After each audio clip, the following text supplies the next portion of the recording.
nos deu um mandamento de amor, de nos amarmos uns aos outros no Senhor. Assim como Ele amou, o mundo nos verá e saberá que somos povo do Senhor. Meu irmão, minha irmã, somos um em Deus, restaurados pela graça em amor, como orvalho de Hebron, nos montes de Sião. Sobre ti está a bênção do Senhor.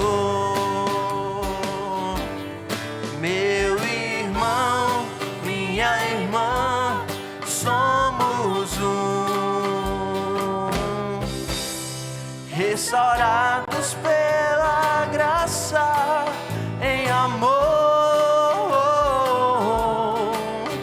como orvalho de Hebron, nos montes de Sião.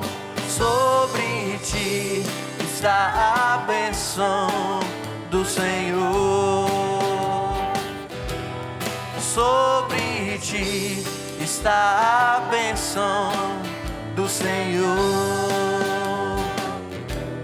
Sobre ti está a bênção do Senhor.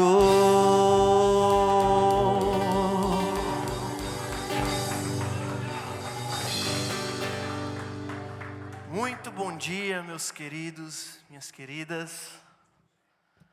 Que bom mais uma vez estarmos aqui, né? Uma manhã de domingo e podermos cantar o que essa música fala, né?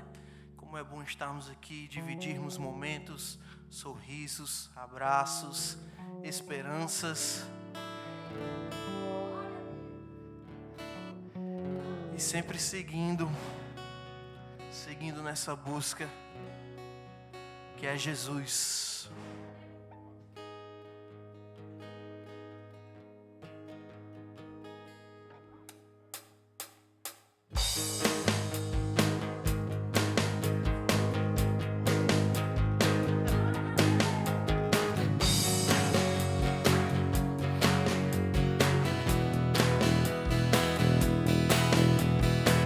A minha vida te entreguei, eu preciso só de ti. Se te procuro, eu sei que vou te achar. Em tempos de aflição, eu sei, primeiro a ti eu vou buscar. Eu nada sou sem ti, ó meu Senhor. Jesus, eu sei, és o único caminho pra mim. Só Jesus, eu sei, és o único caminho pra mim. Tu és o único, tu estás sempre a cuidar, em todo tempo e lugar. Tua graça vem, transborda o meu ser. Nunca mudas, meu Senhor.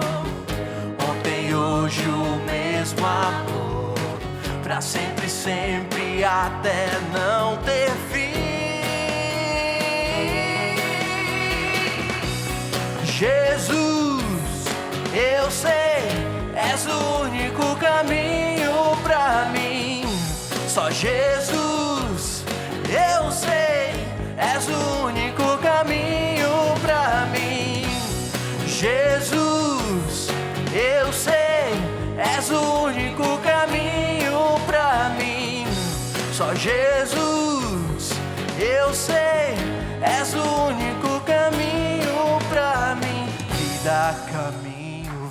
verdade és. Vivo pela fé em ti, Senhor. Eu vivo só pra ti. Vida, caminho, verdade és. Vivo pela fé em ti, Senhor. Eu vivo só pra ti.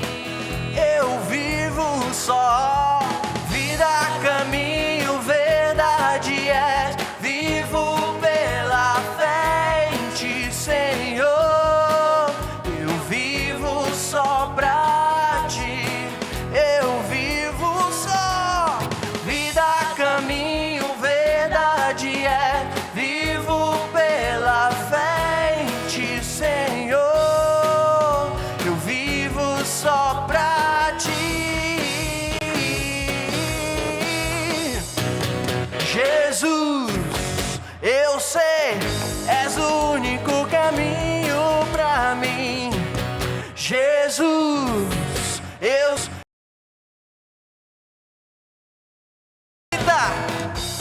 Jesus, eu sei, és o único caminho pra mim.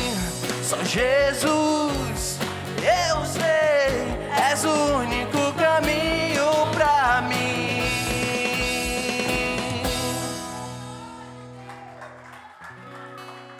Aleluia.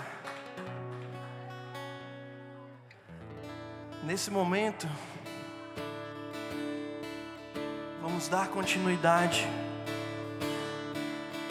no louvor e adoração. Não se preocupe como você está, mas venha, adore, cante, celebre o seu nome.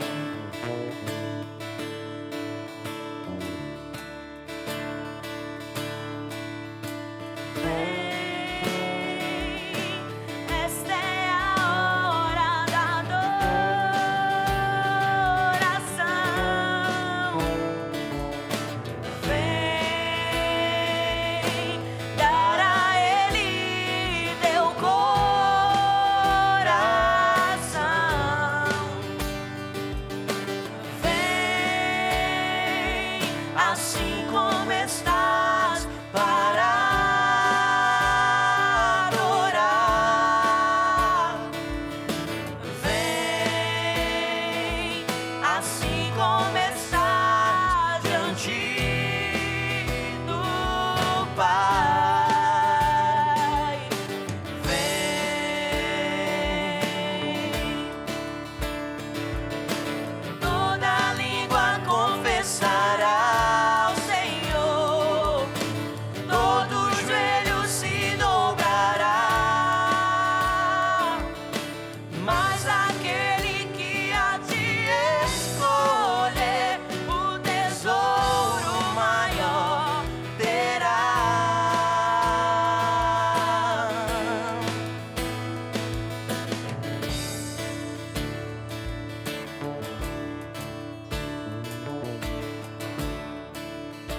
como estás para adorar, vem, assim como estás diante do Pai, vem, toda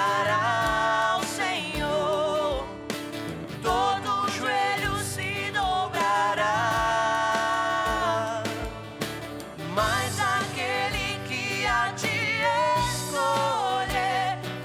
Tesouro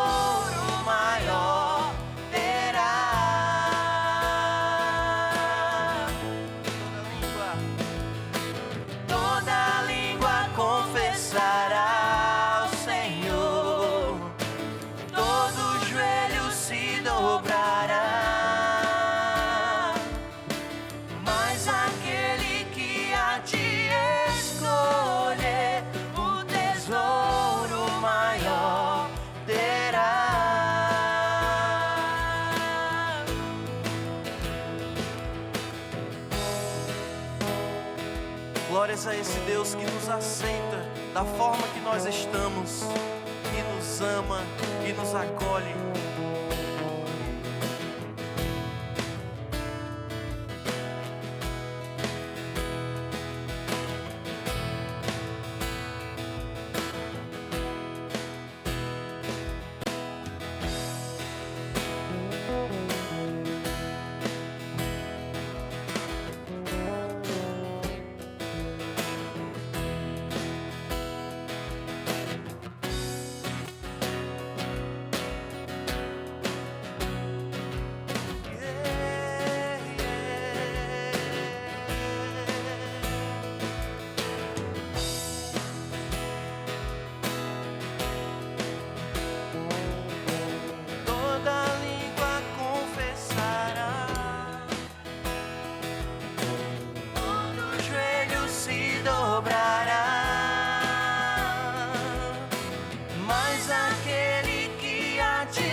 Assim como estás, adorar.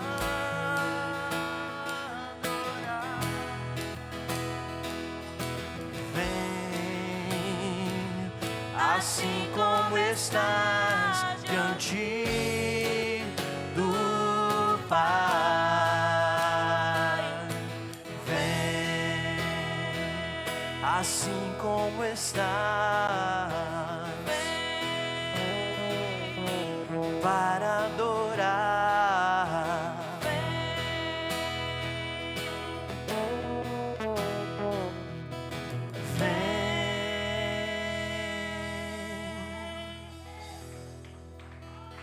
Aleluia.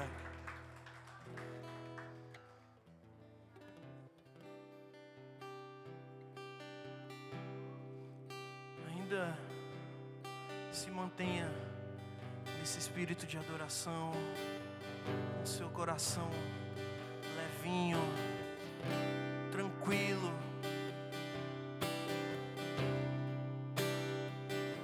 Ele te ama. Ele te ama.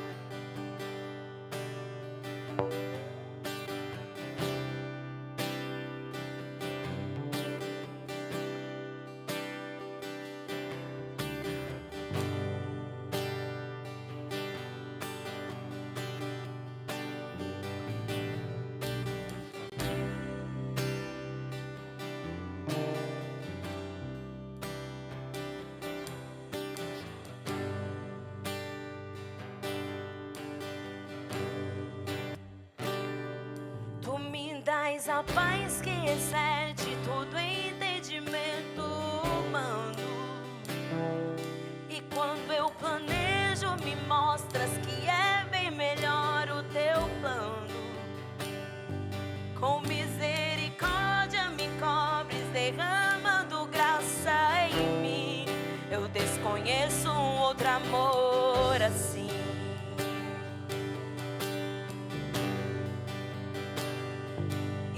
Meu respeito, eu sei que só tens pensamentos de paz. Por teu sacrifício hoje eu posso andar sem olhar para trás. Eu não compreendo tamanha bondade que está sobre mim. Eu desconheço um outro amor assim.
imensurável amor, Deus.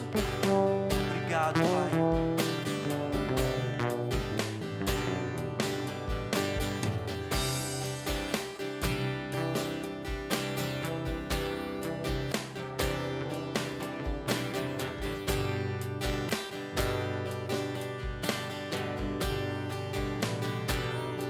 Tu me dás a paz que excede todo entendimento humano. E quando eu planejo, me mostras que é bem melhor o teu plano. Com misericórdia me cobres, derramando graça em mim. Eu desconheço um outro amor assim.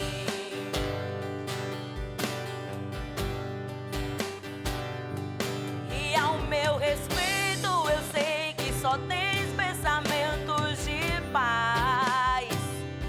Por teu sacrifício hoje eu posso andar sem olhar para trás. Eu não compreendo tamanha bondade que está sobre mim. Eu desconheço um outro amor assim.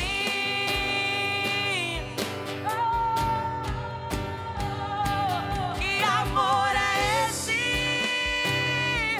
Graça incalculável. Não tem interesse, não quer nada em troca. Tua vontade é boa, perfeita e agradável para mim.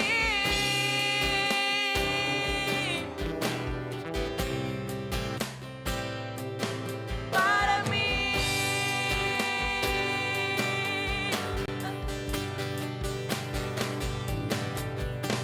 E nada vai ocupar o teu lugar em mim.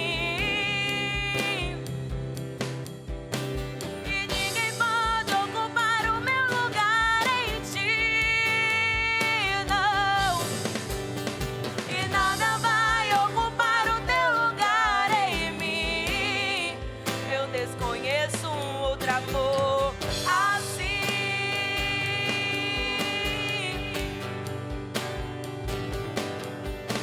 E nada vai ocupar o meu lugar em mim. Nada, nada, nada. E ninguém pode ocupar o meu lugar em ti. Não. E nada vai ocupar o meu lugar em ti. Eu desconheço um outro amor assim.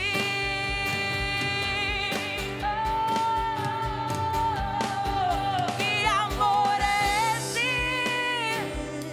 Graça incalculável.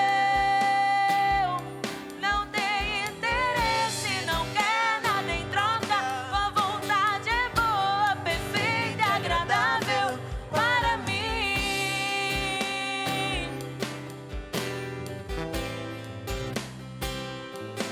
Para mim.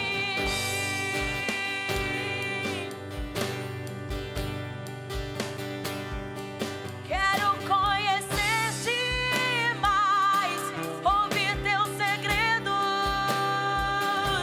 Não importa o preço, eu me lanço inteiro. Nos teus braços existe um espaço para mim.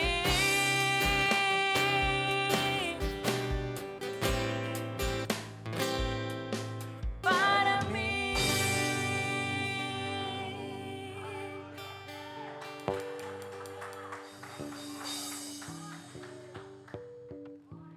Podem sentar. Obrigado, Felipe, Gabi. E o Márcio ali, gente, né? Se divertindo. Total, né? Porque ele... Estou aqui no meu momento criativo, inspirativo. Para quem não sabe, o Márcio Cardoso, assim, o baixo é o instrumento e formação dele de paixão, né?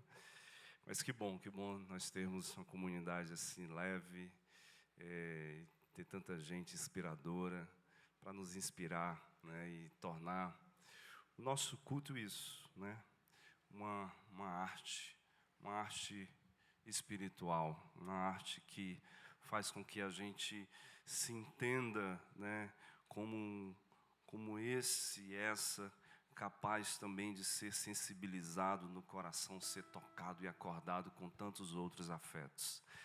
Deixa eu dizer, a gente vai liberar agora as crianças, tá?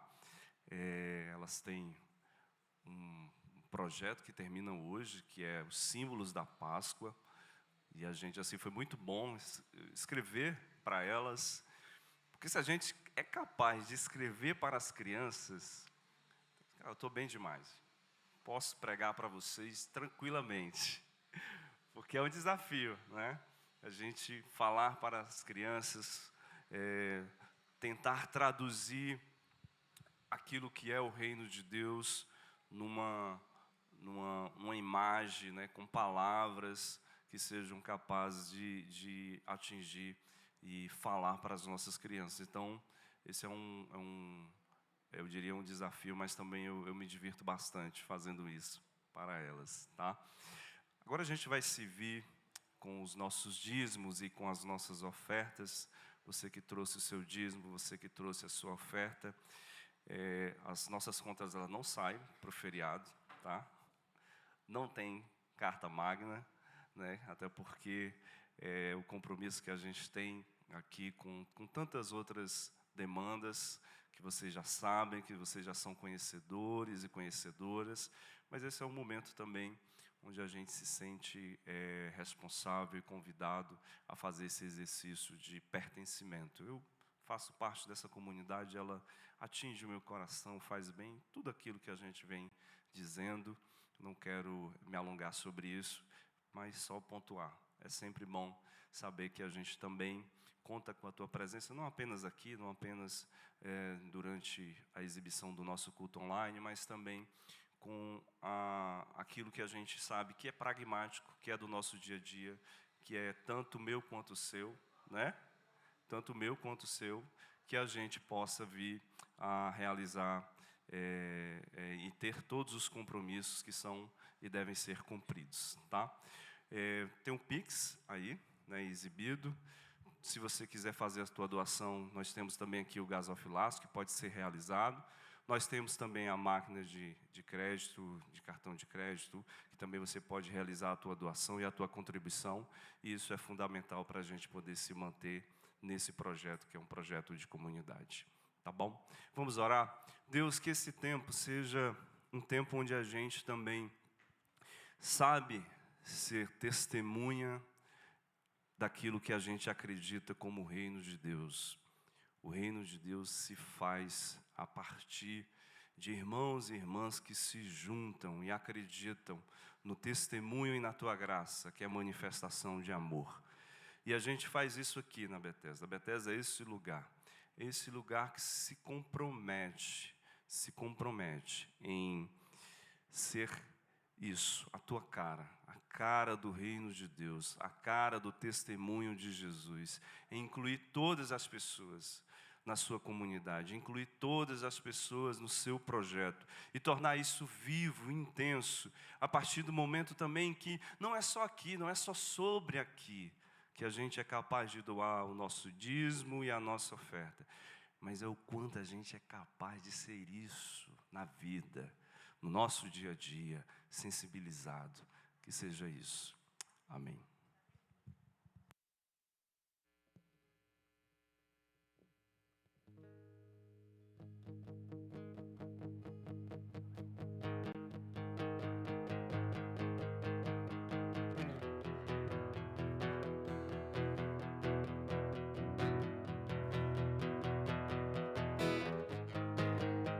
Mais louco do mundo, dá atenção a quem não presta, sorri pra quem a maioria detesta, perdoa quando nada mais resta.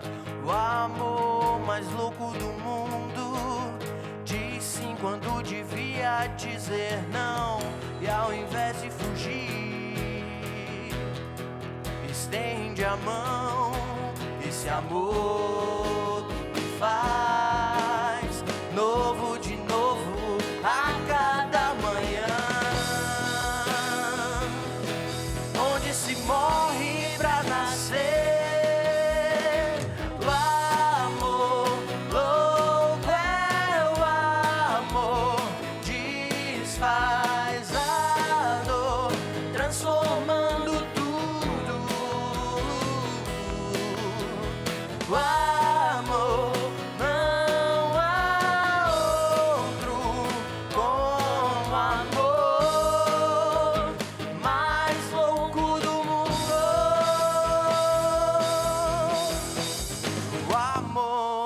louco do mundo. Dá atenção a quem não presta. Sorri pra quem a maioria detesta. Perdoa quando nada mais resta. O amor mais louco do mundo diz sim quando devia dizer não. E ao invés de fugir, estende a mão. Esse amor que me faz novo de novo a cada manhã. Onde se morre pra nascer. O amor louco é o amor. Desfaz a dor, transformando tudo, tudo, tudo. O amor, não há outro como amor, mais louco do mundo, que abraça quem não merece, quem sente nunca se esquece, espera quem não quer voltar, e luta quem já se calou, e luta por quem se cansou, e faz de tudo por você.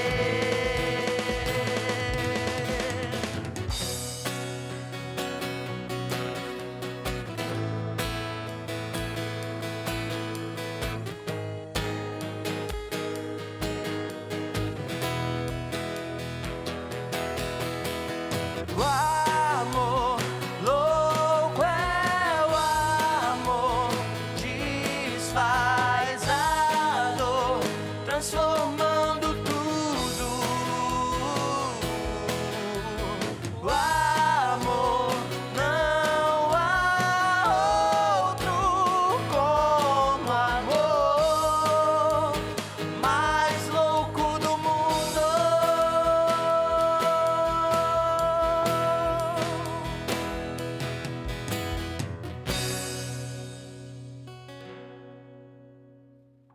Amém.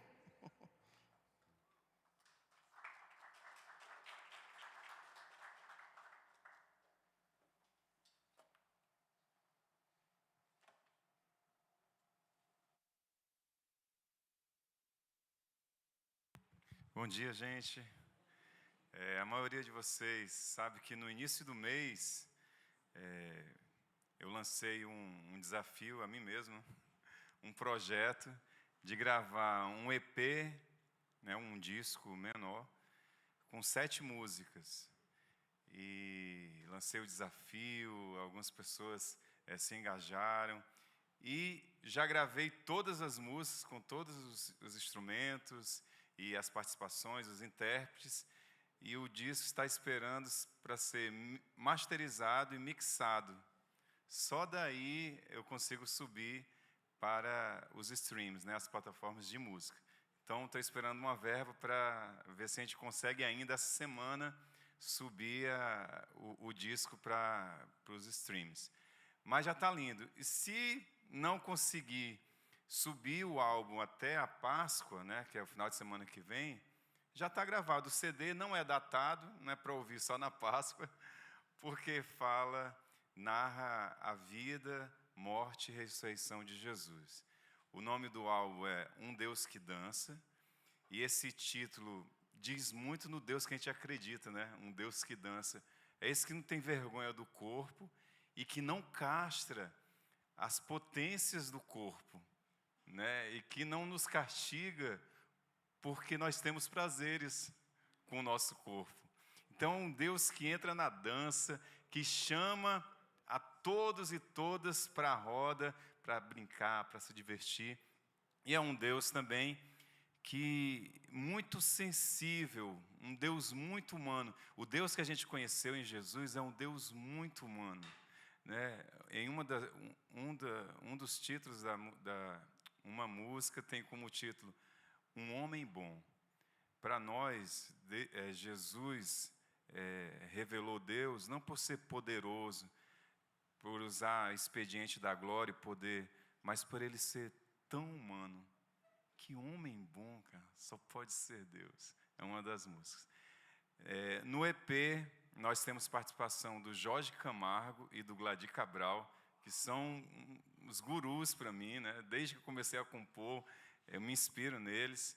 Tem a participação da Claudine Albuquerque, intérprete aqui de Fortaleza, a Andréa Bastos, esposa do baterista Nildo, e a Ilka Menezes, esposa do Ricardo Nazareno. Então tá lindo o CD. Se a gente não conseguir subir o álbum até o final de semana, mesmo assim a gente vai fazer um pocket show aqui, né? Estou juntando um trio, e essas participações estarão aqui, com exceção do Jorge Camargo e do Gladir, né? Mas a gente vai contar com a participação do Helenay Cabral e Johnny Loyola, gente. E o Coral Bethesda.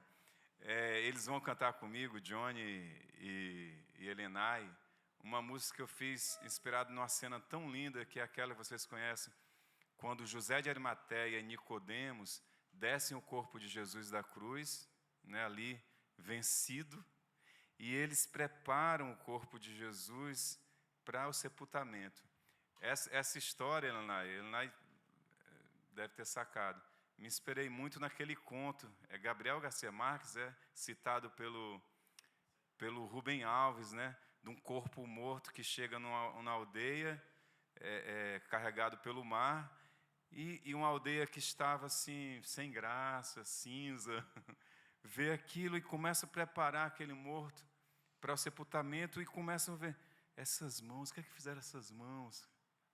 Tu não sacou isso não, na minha música? O que fizeram essas mãos? E as mulheres, esses olhos, essa boca, quem beijou? Né, e isso fez a aldeia reviver. E aí, nessa cena de José de Arimateia e Nicodemos preparando, eu pergunto assim, né? Um pergunta para o outro, essas mãos, os corações que tocaram, esses pés por onde andaram, o que esses olhos viram em nós, José? Aí, Nicodemos, foi amor. Essa é a parte do Helenay, né, Helena? Então, tá lindo, gente. Tá aí, essa é a capa do álbum, né, feito pelo Cardoso Júnior, um artista plástico aqui que a gente conheceu. E tá lindo, né? Um Deus que dança. Então, domingo a gente está aqui, né? Se você não vai viajar, domingo aqui no culto, a gente vai cantar as 6 músicas. Vamos viajar não, né? É verdade. 10 horas, um Deus que dança. Eu acho que vocês vão ser tocados com as canções, as interpretações. Vai ser uma manhã linda, tá bom? Deus abençoe.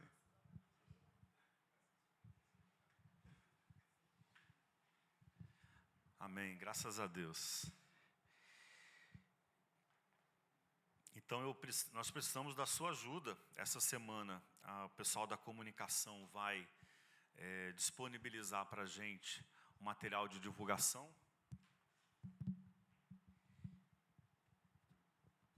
E você pode ajudar a gente a divulgar, a arrastar o povo. A gente está numa época que na agenda católica é muito intensa. Vocês viram que a gente quase não consegue estacionar o carro, né? E hoje é o domingo de Ramos, é o ponto de partida da Semana Santa. A Semana Santa começa hoje. Amanhã é segunda-feira santa, terça-feira santa, quarta-feira santa, quinta-feira santa, sexta-feira santa, sábado santo, sábado de aleluia, e o domingo da ressurreição. É um período muito intenso da religiosidade, muito forte na agenda católica, tão forte que é a única data, né, eu falei isso aqui há algum tempo atrás, é a única data que flutua no calendário, porque na verdade o nosso calendário gira em torno dela, que é um calendário cristão, desde o Império Romano, da Igreja Imperial, que é definido pelo calendário lunar, né? O domingo da ressurreição é o primeiro domingo depois da primeira lua cheia do primeiro equinócio. Essa é a regra que parece até receita de bruxaria, né? Porque é místico mesmo, tem uma ideia mística na marcação dessa data. Todas as demais datas são definidas, fixadas. Essas são datas que flutuam e nós ao redor dela. Mas, para a gente aqui, parece que é um período de muito descanso, muita viagem. e agora emendou carnaval com esse monte de feriado. Eu estou torcendo para que o povo volte. O povo volte o quanto antes. Queridos, eu quero convidá-los a uma reflexão que é uma reflexão muito intensa para mim. E eu há muito tempo desejo fazer essa reflexão, essa fala. Há muito tempo eu penso nela, eu insinuo fazer essa reflexão. E eu optei por fazer essa reflexão agora também por causa de uma conversa que eu tive aqui na entrada do salão no domingo passado com um casal querido. Me lembra o nome de vocês, perdão, por favor. Edmir e Valdênia. Nós conversamos aqui, foi uma conversa assim, até exigente, né? Para quem acabou de acordar. E a gente, eu não sei se eu ajudei ou se eu aumentei a atenção da Valdênia. Ela trouxe essas questões que vieram através de uma pessoa que ela ama muito, uma tia que se diz ateia, que se afirma ateia, se afirma ateia. E nós costuramos algumas ideias. Eu queria compartilhar com vocês. Eu parto de uma pergunta, que é, perguntaram se eu perdi a fé. E a gente vai fazer esse caminho juntos. Eu quero que você venha comigo. Eu fiquei tão interessado em tornar esse espaço o mais didático e o mais formativo possível, fiquei tão desejoso disso que eu compartilhei o meu texto aí no grupo da Igreja Bethesda. Se você participa desse grupo, você tem ele aí no teu celular nesse exato momento. Pode até acompanhar comigo se você quiser, né? Às vezes até atrapalha você ficar querendo ler, e fique à vontade, mas depois, quem sabe, você volte a esse texto para sua reflexão, tá bom? Nós vamos partir do Evangelho de Marcos, Evangelho de Jesus, segundo Marcos, capítulo 9, do versículo 14 ao 27, que é um texto muito curioso. E eu diria que é um texto que desenha a minha experiência de fé. É um texto que vivencia, ou que narra, que aponta para a experiência profunda da minha fé. Eu diria que da fé da maioria das pessoas, mas que em algumas é sufocada, essa experiência é sufocada, ela é calada, e em outros, eu diria, na minha fé, é uma experiência verbalizada, expressa, confessa e libertadora, portanto. Diz assim, capítulo 9, versículo 14 em diante, eu leio na tradução do Frederico Lourenço, que diz assim: E chegando ele junto dos outros discípulos, viram uma grande multidão em torno deles.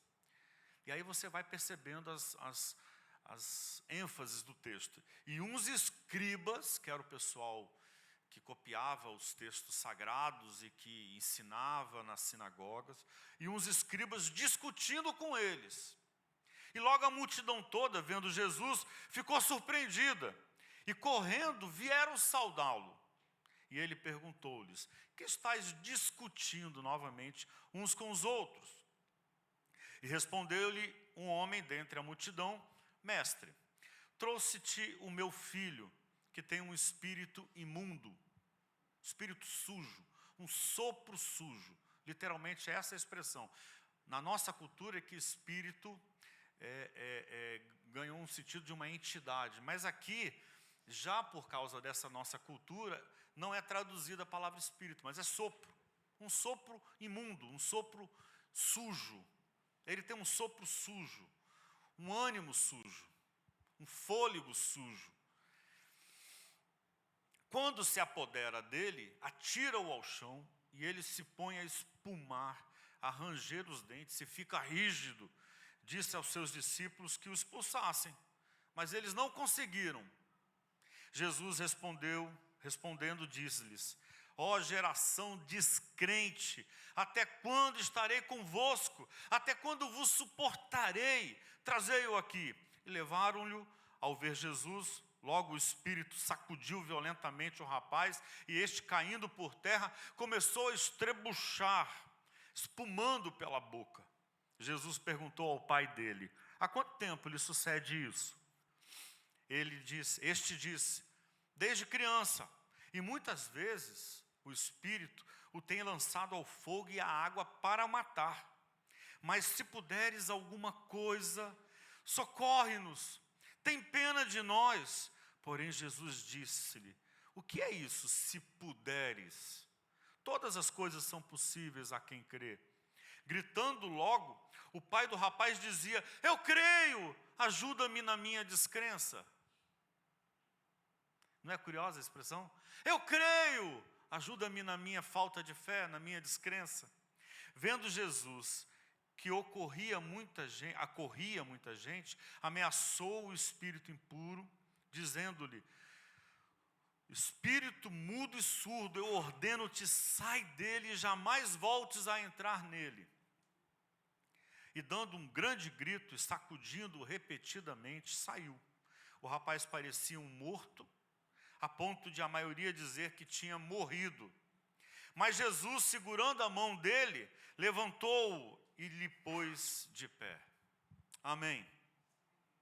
Oremos a Deus. Senhor, que essa manhã seja uma manhã de cura, uma manhã que acalme inquietações que venham adoecendo os corações. Que essa manhã seja abençoadora para as pessoas que estão aqui. Nós queremos, ó Deus, na palavra ouvir a Tua voz, em nome de Jesus. Amém. Antes de seguir o caminho que eu quero demarcar com vocês sobre a minha fé, percebam que eu digo minha fé, porque eu reconheço que você pode ter uma fé distinta da minha, e isso não nos torna adversários, né? Continuamos amigos. E eu sinto que quando a gente fala de fé, a gente precisa de modéstia. A gente precisa respeitar o limite da fé, que é o coração. Eu não ouso dizer que a minha fé tem que ser a sua, ou que a sua fé é menor, maior do que a minha, é menos do que a minha. Ao contrário. Portanto, essa linguagem tem esse desejo. Mas antes disso, eu queria mostrar como eu enxergo esse texto. Veja, gente, possessão de espíritos malignos ou de sopros imundos é uma novidade na narrativa bíblica. Isso não tem lugar nenhum, só nos evangelhos. É uma coisa importante para a gente visualizar. Isso nunca existiu. Até os evangelhos não havia nada disso. Ao contrário, quando se falava de espírito, era sempre espírito vindo de Deus. Sempre. Todas as vezes no Antigo Testamento que você fala que alguém foi cheio de um espírito, recebeu um espírito, veio de Deus. Tanto o espírito dos profetas, a palavra profeta literalmente é soprado, que é o cara que é espiritualizado, é soprado, inspirado, aquele que recebe o sopro de Deus, seferim ou soferim, né, soprado. Quando ele tinha que profetizar, ele recebia esse sopro, essa inspiração. Porque a ideia mesmo, eu repito, a palavra espírito, tanto no hebraico, que é ruach, inclusive a expressão é quase uma onomatopeia, né? Ruach, porque é fôlego, né? É o vento que a gente recebe e nos faz vivos, e ela vem de Deus, essa é a compreensão no Antigo Testamento. Mas também espírito no grego, que é pneuma, que é vento, sopro. Novamente uma referência a isso que nos faz vivos. Você é um corpo vivo porque tem sopro em você, né? Tem fôlego, você respira, você tem oxigênio. Essa é a compreensão antiga, fácil, imediata de ver um corpo vivo. Um corpo vivo, ele expira e inspira o tempo todo. Mas também, os espíritos imundos vinham de Deus, que é uma coisa bizarra, né? Porque o espírito de mentira, um espírito que engana. Vinha de Deus. Deus mandava o espírito de mentira para o profeta para fazer uma confusão no meio do povo. Ou Deus mandava um espírito que inquietava o coração de Saul, né? Então, a gente se assusta, porque era uma compreensão. Novamente, nós estamos falando de uma cultura, era um jeito de compreender a vida, né? Alguém que tinha depressão, na compreensão chamada de idiotismo hebraico, era um hebraísmo. Alguém que tinha uma depressão, ela tinha um sopro ruim nela, tinha um espírito ruim nela. Uma pessoa que mentia em nome dos deuses, tinha um sopro ruim nela. Era uma compreensão. Mas nos evangelhos, esse fenômeno de alguém que é possuído por um espírito e que precisa ser exorcizado é novidade. É novidade, inclusive, no restante do texto bíblico. Isso não consta nas cartas pastorais que doutrinam a igreja. Ninguém fala sobre isso. Isso existe em Paulo, se não me engano, por 2 vezes, e só. É uma novidade no texto. Agora, veja, como eu compreendo isso? Eu compreendo esse evento da mesma forma que compreendo outros eventos fantásticos dos evangelhos. Da mesma forma que ninguém nunca anda sobre as águas. Nem multiplica, nenhum de nós, jamais vai acontecer aqui, viu, Wendel? Tira o cavalinho da chuva, você vai ter que aprender a surfar, porque andar sobre a água você não vai conseguir, ninguém vai conseguir, nenhum de nós. Muito menos multiplicar magicamente pão. Você tem meia dúzia de pão e resolveu dar pão para o prédio inteiro que está precisando de comer. Não vai acontecer. Não vai acontecer. Magicamente, pão virar milhares de pães. Isso não vai acontecer. Nem defuntos serão reanimados. Eu tentei uma vez. Eu era criança.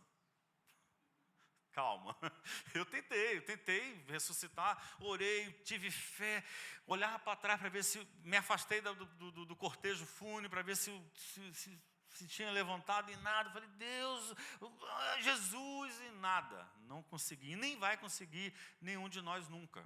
A reanimação de um defunto. Muito menos, por mais crente que sejamos, seremos picados por escorpiões ou por cobras venenosas, mortíferas, e vão ficar de boa.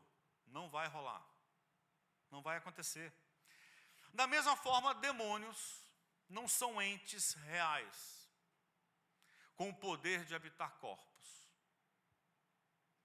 É assim que eu enxergo. Essas narrativas, elas fazem parte de uma maneira de contar a história muito parecida com o que a gente conhece no estilo da literatura como realismo fantástico.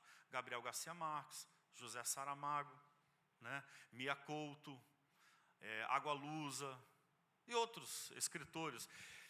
O que é a literatura fantástica, ou o chamado realismo? Eu gosto muito da expressão realismo, porque é realidade demais. É tanta realidade que a gente precisa da fantasia ou dos elementos do sonho se misturando com a narrativa do real para a gente entender a profundidade, a importância disso. É o que faz o realismo fantástico. Você está lendo um romance de Mia Couto, daqui a pouco toma um susto e descobre que aquele personagem não existe, que ele era um espírito, entendeu? E que só você e o narrador achavam que ele existia, que ninguém tratava ele como um ser real. Aí você, meu Deus, ele não existia, estava morto, né? Realismo fantástico. Algo muito parecido, mas que eu digo, que na narrativa bíblica fazia parte da maneira de se enxergar a vida. Hoje é uma técnica de literatura, né? José Saramago compôs um ensaio sobre a cegueira e ele sabia que aquela epidemia de cegueira branca não existia, que ele era irreal. Ele sabia, uma técnica. Mas, para esse povo, misturar elementos da fantasia, elementos dos sonhos com a realidade, era uma forma de dizer algo maior, né? Era uma forma de anunciar uma outra realidade. Ei, existe outra realidade possível, é o Apocalipse. Você já leu o Apocalipse e conseguiu não se embananar? Já tentou ler o Apocalipse e não pensou assim, que coisa mais bizarra, porque a literatura apocalíptica tem elementos fantásticos, muito fantásticos, e de uma realidade que a gente nem imagina, de dragões, e com 7 olhos, e, né, as asas com olhos, e olhos flamejantes, com espadas de fogo saindo, né, que é uma forma de você apontar para uma outra realidade possível. A realidade que o Apocalipse quer apontar para a gente é que César, o imperador, não é o dono da cocada. Ele acha que é, mas o dono da cocada é Jesus. É disso que está falando o texto. E usa essa linguagem como uma forma de apontar uma outra realidade. Sendo assim, quando é contado que Cristo anda sobre as águas do mar, se está convidando a vencer o medo de viver. Porque era pelos mares que vinham os adversários, nas suas grandes embarcações, invadiam a cidade, matavam os homens, estupravam as mulheres e assaltavam tudo que o povo tinha. É um convite à coragem, é Jesus dizendo assim: eu estou dando um testemunho para vocês de que é preciso não ter medo, é preciso seguir em frente, é preciso parar de se esconder, é preciso levantar a voz. A narrativa de Cristo que multiplica os pães, a partir do gesto inusitado de uma criança que dá os seus únicos pãezinhos, né, e peixinhos em oferta para ajudar a saciar a fome da multidão, na verdade, o anúncio, a demonstração da mensagem política do Evangelho. E qual é a grande mensagem? A mensagem política do Evangelho. A mensagem política do Evangelho é que pobreza só se vence com partilha, com políticas igualitárias e com generosidade. A história da ressurreição de um morto, de um defunto, ou de um defunto que volta à vida, é um anúncio de que, ainda que estejamos adormecidos, mortos em vida, é possível se levantar e começar de novo. E Deus é aquele que sopra entre nós e nos convida a não desistir. Quando o evangelista narra que um cego passa a ver, um cego de nascença passa a ver, depois de chamar Jesus de rei, quando todos discutem se ele, Jesus, merece confiança, tem um cego que grita e chama de rei, se está demonstrando que o Evangelho pode abrir os nossos olhos e nos fazer enxergar a vida sem preconceitos e mesquinharias. Jesus e o seu Evangelho quer abrir os olhos de uma multidão que está cega e não vê o que está diante dos olhos. O leproso que toca e é tocado por Jesus e curado da sua impureza, em uma sociedade que os trata como imundos e intocáveis, é um anúncio inquietante. O que torna as pessoas impuras é o desamor. O que torna o samaritano impuro é o desamor. O que torna o publicano impuro é o desamor. O que torna a mulher que tem um fluxo de sangue impuro é o desamor. Portanto, o espírito maligno que se apodera de corpos vulneráveis é o poder imperial que possui os corpos, o poder tirano, é o poder que se apossa do corpo pobre, do corpo sofrido, do corpo precário e o usa para enriquecer, que empobrece, emudece e quer matar vidas para gerar dominação política e acumular riqueza. É o que está acontecendo hoje na faixa de Gaza.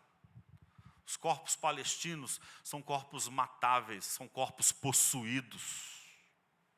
E Jesus é aquele que traz a notícia, que expulsa o que domina os corpos com o poder da fé em um mundo novo. A fé é subversiva, o Evangelho é subversivo, é acreditar que a gente pode se libertar daqueles que querem dominar os nossos corpos. Portanto, eu enxergo a narrativa do Pai com seu filho possesso por um sopro imundo que o emudece e o faz convulsionar no chão e tenta matá-lo como um recurso assim, fantástico. Veja, eu usei a palavra recurso, mas eu desisto dela agora. Não é um recurso, é uma maneira de contar uma outra realidade. E que realidade é essa? De excesso de realidade cruel, vivido pelos habitantes da Galileia. Esse fenômeno é um fenômeno no meio de um povo possuído, fragmentado, de um povo esmagado pelo poder imperial.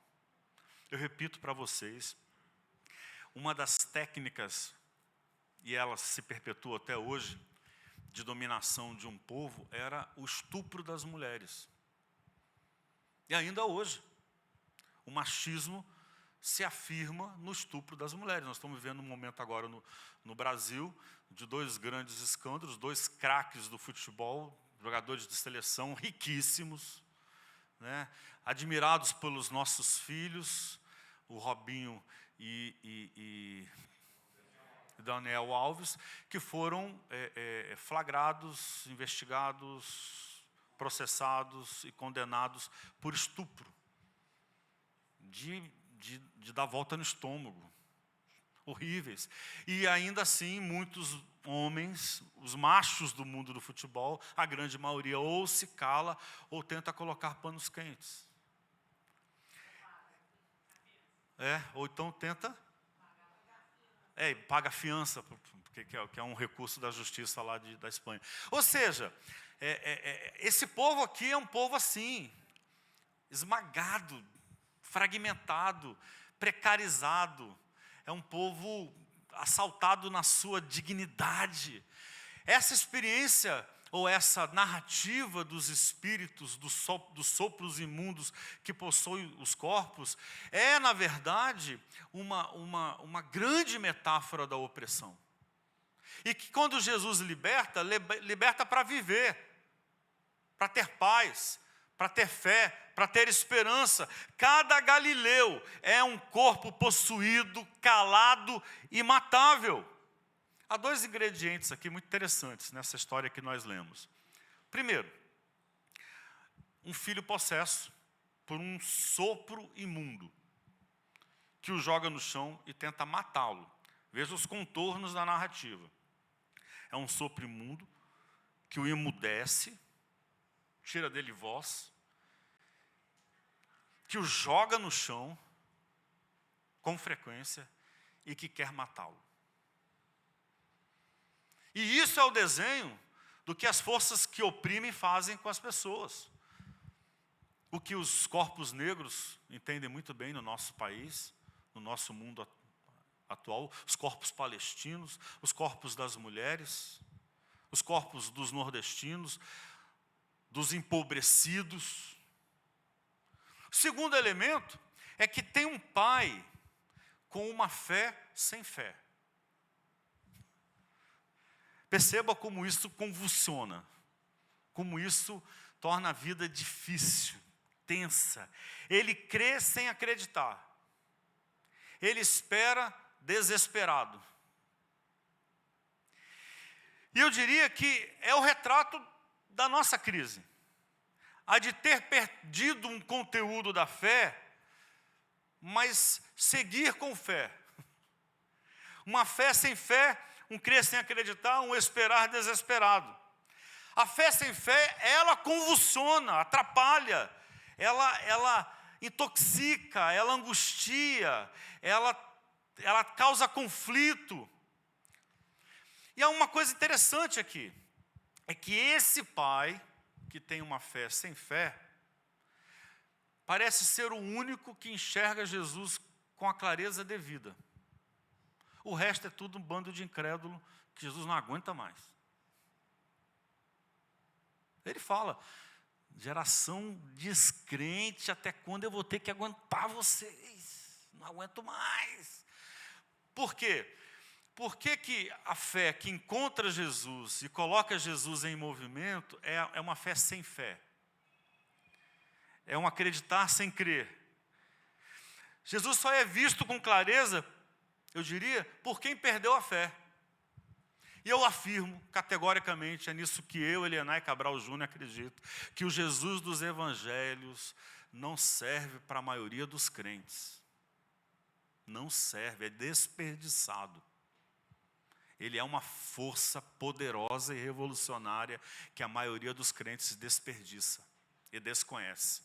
Que o trata como um amuleto, que o trata como um recurso excepcional para de vez em quando resolver uma dor de cabeça, resolver um problema de documentação no carro, uma briga conjugal, para resolver problemas econômicos, né, para acalmar em situações difíceis, um quebra-galho. Jesus, por esse tipo de gente, não é visto. Da mesma forma que ele não conseguia ser visto pelos seus discípulos, não viam, não entendiam. Eles não conseguem tirar aquele espírito imundo, porque eles não têm a fé que Jesus tem, que é uma fé sem fé. Apenas quem perdeu a fé encontra Jesus, porque Jesus é a negação de um tipo de fé. Eu diria mais, Jesus é a negação de um conteúdo de fé. E essa aqui é a nossa crise, e talvez essa seja a crise daquele homem. A gente confunde o conteúdo da fé com a fé, mas a fé não é um conteúdo, a fé é um ímpeto. A fé é um anelo, a fé é desejo, a fé é busca, fé é sede, fé é fome, é o que me leva a buscar algo, não o seu conteúdo. E às vezes, o conteúdo que eu tenho é indigesto e me atrapalha de saciar a fome que eu tenho. Às vezes, a água que eu tenho é tóxica e não me deixa matar a sede que eu tenho. Às vezes, aquilo que eu abracei, a crença, o conteúdo, a doutrina que eu abracei e que em algum momento me fez bem, e que em algum momento fez sentido na minha vida, mas que agora com informações, com conhecimento, com amadurecimento, com novas vivências, novas experiências, novos olhares, esse conteúdo não me deixa mais encontrar saciedade. E se eu quiser ter saciedade, se eu quiser satisfazer esse desejo que me convulsiona em direção à esperança, eu vou ter que perder esse conteúdo. Quando o apóstolo Paulo fala, as coisas, eu vivia as coisas de menino, eu acreditava como um menino. É um outro conteúdo, é uma outra realidade. É preciso deixar de ter uma fé, se quiser abraçar outra fé. Sim, muitas vezes eu já fui questionado se perdi a fé. Já ouvi de muitas pessoas. Ouvi do meu pai: você perdeu a fé. Ouvi dos meus alunos: professor, você é ateu? De muitos crentes. Na internet. Meu cunhado diz: você é um ateu. E aí eu digo: sim, sou. Eu perdi a fé em um Deus para redescobri-lo de outra maneira. Porque aquilo que eu tinha não me saciava mais. Me convulsionava, me jogava no chão, me sufocava. E eu precisei olhar para Jesus e descobrir que Jesus é também alguém que perdeu a fé para ter fé. É claro que eu faço aqui uma linguagem poética. Perdi a fé e ganhei outra. Eu tenho essa notícia para te dar. Perdi a fé e ganhei outra. Foi o que eu disse para o meu pai, foi o que eu disse para o meu cunhado, é o que eu digo para os meus alunos. E isso que você diz, você perdeu a fé, que alguns dizem para você, talvez, você está indo na Bethesda? Perdeu a fé? Você fala: perdi, e achei outra muito mais insinuante, muito mais significativa. É essa a experiência que eu tenho, sim. Eu também sinto que a minha vocação é levar as pessoas que, se já não perderam a fé, vão perder, para dar lugar a outra. Então se segura aí, porque se você ficar aqui, ou você vai me olhar atravessado durante muito tempo, como algumas pessoas ainda ficam me olhando assim, ou você vai se encantar como eu, com um horizonte novo, envolvente, realista, mas insinuante de novas realidades. Já disse isso e repito. Eu sou filho de pastor, neto de pastor, bisneto de pastores. Fui criado nas Assembleias de Deus, no ambiente pentecostal, fundamentalista.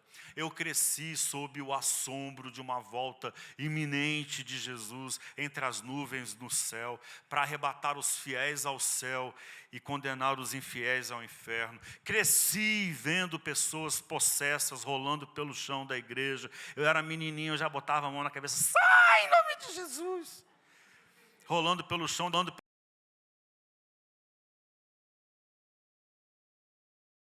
pessoas que sempre caíam e com muita frequência eram corpos negros de mulheres. Vi dentro da Bethesda um homossexual ser tratado como endemoniado.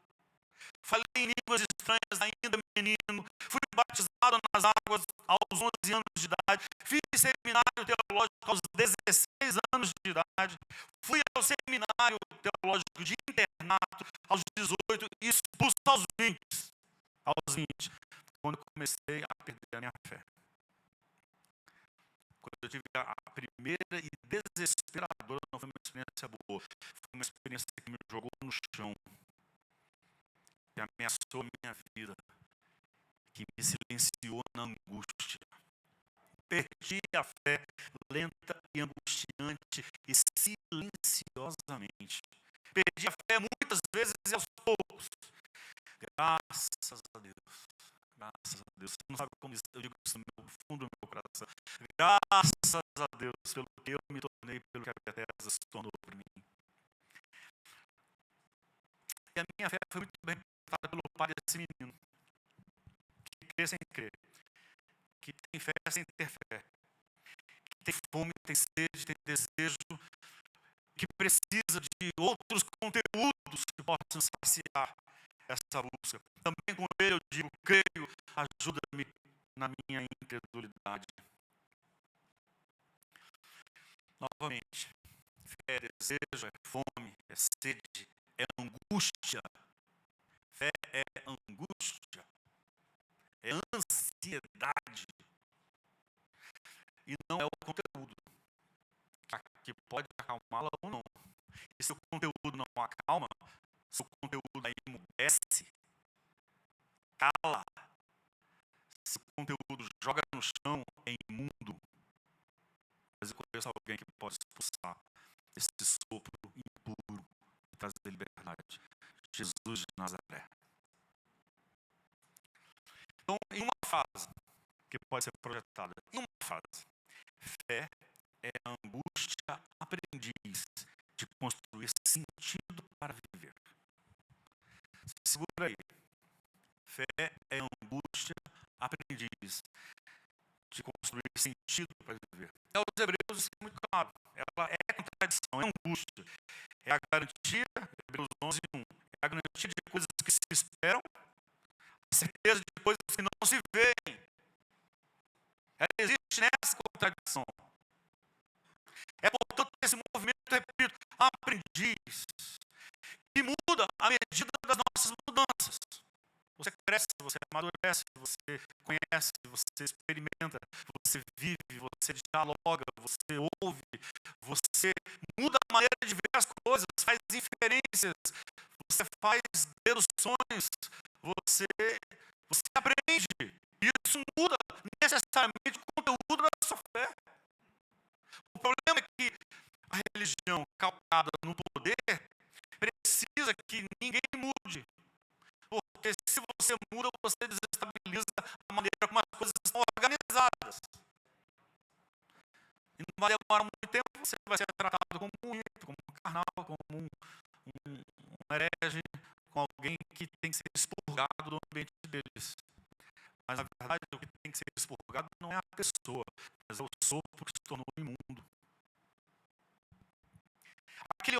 ele vê em Jesus o que ele busca. Quem é o Jesus a quem o Pai crê sem crer? Quem é esse Jesus que o Pai que crê sem crer procura? Alguém que discorda de João Batista, dos fariseus e sacerdotes, porque ele não jejua, não guarda o sábado, não pratica os ritos de purificação, não mantém distância dos chamados pecadores, leprosos, publicanos e samaritanos. Opa, esse cara é diferente. Talvez ele possa me ajudar. Ele chama Deus de Pai e de irmãs e irmãos, as prostitutas, os malditos publicanos, os imundos samaritanos, e diz que os castrados e efeminados, eunucos, participam do reino de Deus. Quem é esse Jesus procurado por aquele Pai? Jesus, ele avisa que aqueles que cuidarem de quem todos descuidam, terminam cuidando dele mesmo. Se você cuidar de quem todos descuidam, você cuida de mim. Imigrantes sem terra, presidiários, famintos e doentes. Mas se você ainda insiste em perguntar o que significa mesmo dizer que você perdeu a fé, Yanai, eu explico. Eu vou dizer a fé que eu perdi. Eu prometo que eu termino em 10 minutos. Eu perdi a fé na ideia do Deus que tem tudo sob controle. E para quem tudo tem um propósito. Para tudo dá um propósito. Perdi essa fé. Inclusive, esse Deus que tem tudo sob controle, para tudo dá propósito, pretende dar propósito para as vergonhosas favelas da cidade. E para a inaceitável crueldade de mulheres estupradas diariamente no Brasil. Eu perdi a fé nessa ideia. De um Deus que controla tudo e a tudo dá propósito, inclusive para essas coisas. Deixei de acreditar no Deus onipotente que troca o carro de alguns crentes privilegiados, mas nada faz pelos 5.800.000 famintos do Zimbábue. Perdi a fé no Deus que justifica o genocídio dos palestinos pelo privilégio dos judeus que vivem em Israel. Eu perdi a fé nesse Deus. Não consigo acreditar no Deus que justifica esse genocídio. Não consigo acreditar no Deus da teologia do domínio, que é um pensamento que graça hoje no Brasil e no mundo inteiro. A teologia do domínio que quer impor o cristianismo fundamentalista a toda, e a sua moral, né? O cristianismo e a sua moral a toda a sociedade, enquanto esmaga qualquer diferença de fé, de gênero, de sexo e de ideologia. Perdi a fé no Deus que condena as pessoas por sua orientação sexual a terem uma vida indigna e de culpa insuperável. Eu não creio nesse Deus. Deixei de crer num Deus que envia implemente ao inferno quem não deu conta de ser um bom religioso, nem de ter uma moral impecável. Perdi a fé de que somos salvos do inferno para viver no céu, através do sacrifício substitutivo e vicário de Jesus, satisfazendo a exigência de justiça de um Deus que, além de irado e melindroso, se mostra um sanguinário déspota.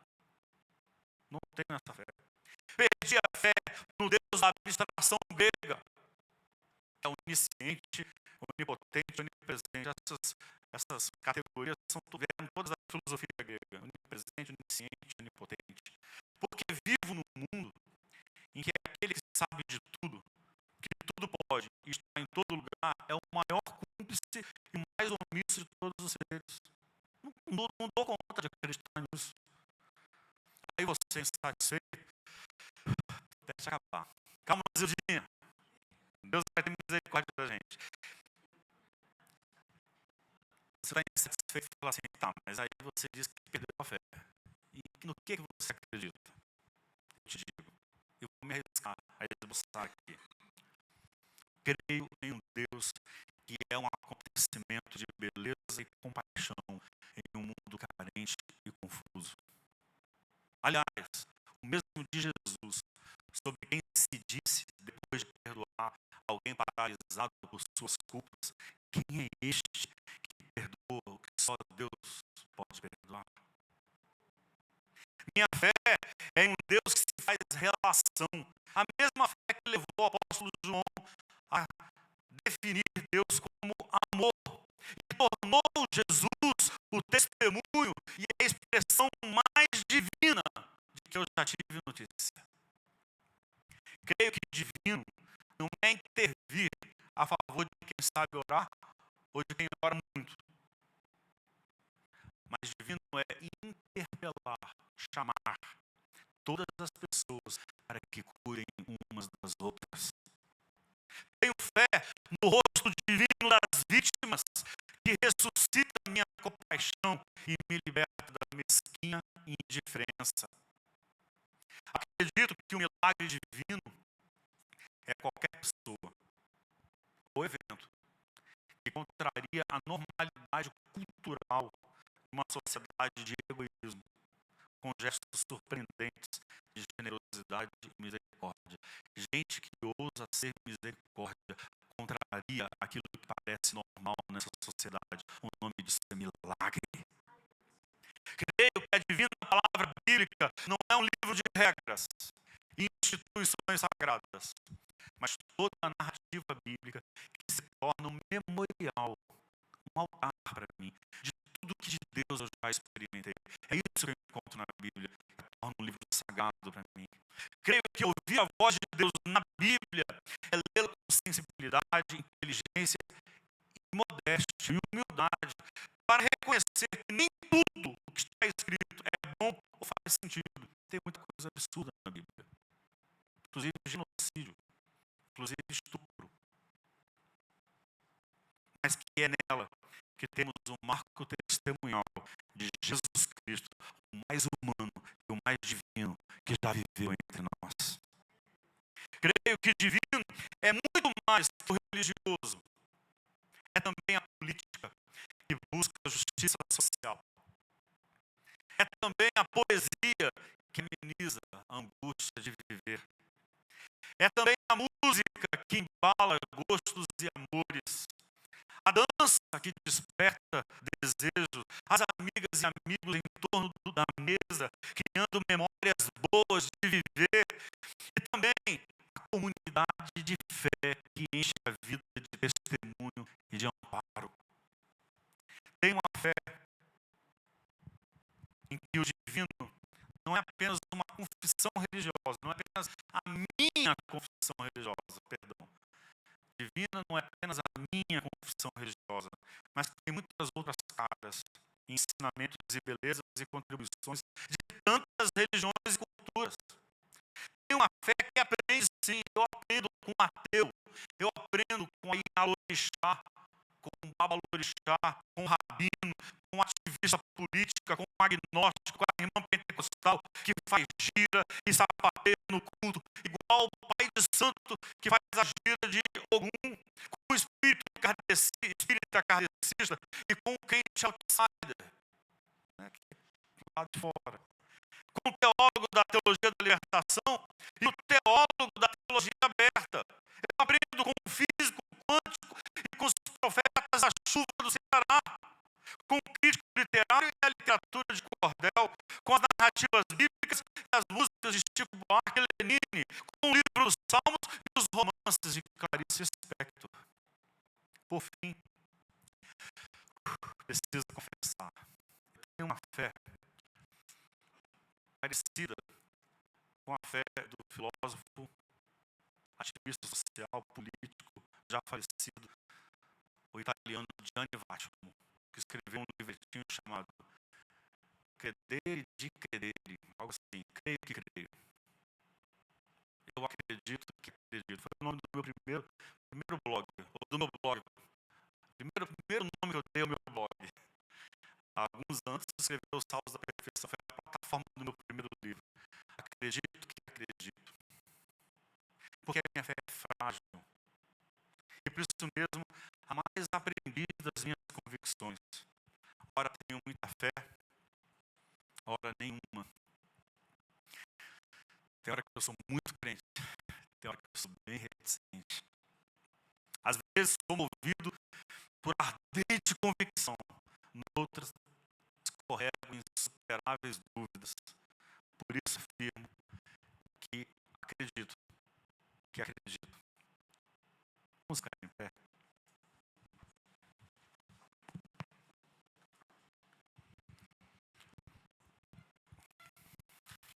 Eu queria orar com você que tem fé, mas perdeu a fé. A você que crê, mas se tornou um descrente. Que acredita, mas é um incrédulo, uma incrédula. Eu quero orar com você que vive essa tensão. Que eu vivo, que o pai daquele menino viveu e que Jesus viveu. E eu quero te dizer que isso que você tem é lindo.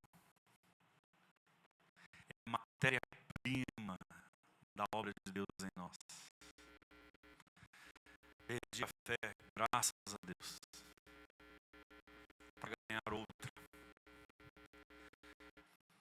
E eu quero te convidar a deixar Deus fazer com você, ou a aceitar esse movimento quente, profundo e libertador de fé na sua vida. Há muita coisa linda pela frente, minha irmã, meu irmão, que você vai experimentar. E se você tem até aqui sido calado, emudecido na sua crise, deixa Jesus tirar esse sopro impuro que está te fazendo mal. Deixa isso aparecer. Jesus te colocar em pé e dizer: anda, vai, segue em frente, seja livre. Eu reconheço a tua fé, eu reconheço você. A confissão daquele homem não impediu Jesus de agir, ao contrário, potencializou a ação de Jesus. Há uma canção. Vamos? Quer usar isso aqui?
a ajuda de vocês para nós divulgarmos o nosso espaço no YouTube, além desse espaço.